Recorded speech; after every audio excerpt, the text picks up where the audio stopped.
the issues of drinking water and sanitation are often handled by women. Give them that leadership.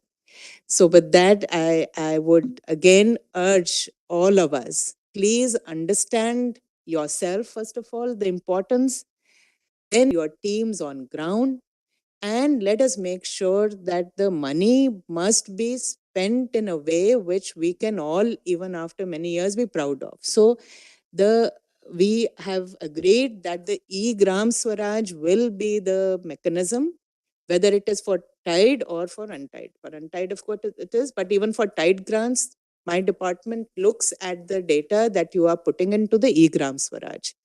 The drop-down menus for water and sanitation have been built in there. Whether it is the village development plan, the district development plan, all the plans must be reflective of the priorities, and I would request you, please see that water and sanitation receive the priority. In the first few years, we have been liberal, you know that. The first year, 30,000 crore was just sent out. 30,000 crore tied grant. In addition, there was an untied grant. Then next year, the last financial year, also about 26,000 crore went out without too many questions asked. This year also 16,000 crores have gone out already, but there are now more questions being asked. First and foremost, it has to be ensured that whatever money flows has to flow out. It cannot sit in the treasury. So please work with your finance departments to make sure that the money transfers immediately. All this issue otherwise about giving interest and all becomes very complicated. Calculating how many days of interest the treasury has to pay. It has to be paid. That audit will not leave, and rightly so. So let's make sure that the grant is transferred to the rural local bodies in whatever formula you have determined. You know that there is a small flexibility available to you for how much to go. That money must be utilized properly for the purposes for which it is gone, especially for the tied grant. Untied, of course, there's a greater flexibility, but still there is also a set of activities given. And now we will be looking at both the utilization and the audits. So that I'm sure I am not going to dwell on it. It will be covered, the auditing required for the previous year to the last year, going forward, role of state finance commissions, all of that. Sunil will tell you about that. I would only want to request each one of you, we are all part of a historic opportunity. Let's work together to seize that, and let's try and make our villages into the model, or at least the kind of give them the environment, give them the health, give them the opportunities that they deserve and that we all deserve. Thank you. Thank you, ma'am. I'll request Secretary Sir to share his thoughts. Yeah. Good morning to all participants here. My fellow Secretary DWS, who has very clearly and in precisely set out the sort of manner in which priority is to be accorded to water and sanitation, especially when it comes to utilization of 15th FC devolution funds. Over the last 3 years now, it was in April 2020 that we had launched this audit online program.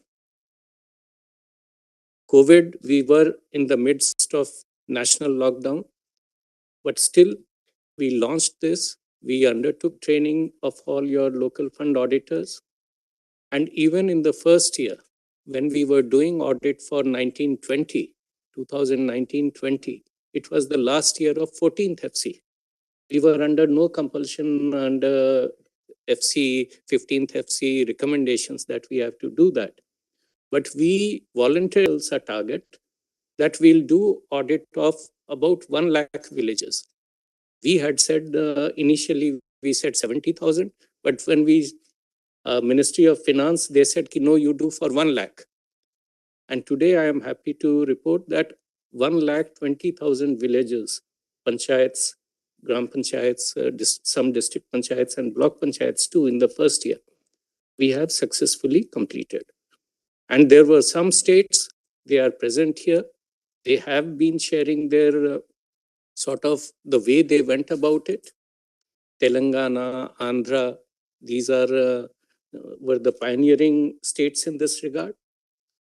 The support that we received from the Office of Comptroller and Auditor General, this issue of doing audit of Gram Panchayats such a huge scale. This, I think the need or the requirement, necessity, it was not just sort of adhering to the recommendations of 15th FC, but people felt at all levels, yes, this is required. And for 2021, we have done for almost 2 lakh villages now, which is almost 75%.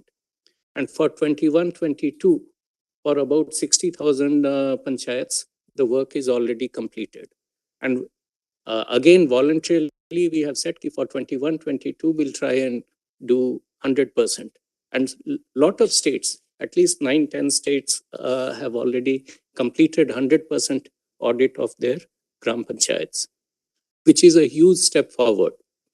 There are some states or variety of regions who have not yet made a beginning, say Arunachal Pradesh or Goa. Those are the states which need to gear up their socks. So one purpose of holding today's meeting was that after the experience of undertaking this audit over the last almost 3 years now, there are certain set of issues which are coming to the fore. When we analyze one, do the audit, certify that the audit has been done, the same is forwarded by the state government, and we release the funds. That is one way of adhering to this. The second thing is that we look at audit. What are the objections being sort of taken by the stakeholders, that is the people who are operating the system? Have there discrepancies or anomalies, or the same things are getting repeated over and over again?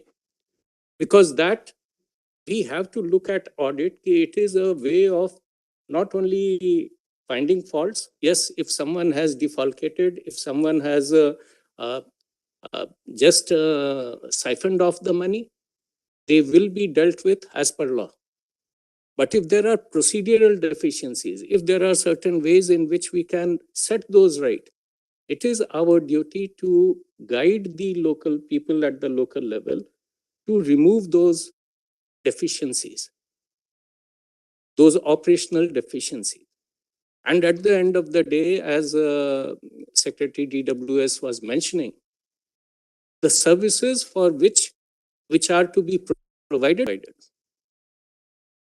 So this is one area where we now have to move forward. What is the quality of observations and what is the action taken even